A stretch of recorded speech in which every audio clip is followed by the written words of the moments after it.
sobre s'entenguin amb la dona d'acció i la dona somiadora que hi ha amb totes les dones. Quan un home i una dona es troben, com voleu que s'entenguin els quatre?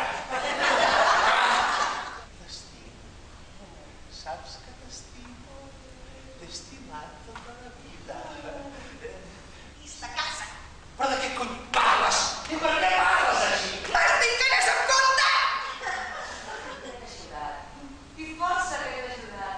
Ho heu fet molt bé, tots dos. Quina mare, tu, quina mare. Més autèntica que una dona. La futura dona, l'Anna. La meva mare es queda aquí. I l'àvia al peu del procés. Em casaré amb l'Anna. Perquè em ve de gust fer-ho.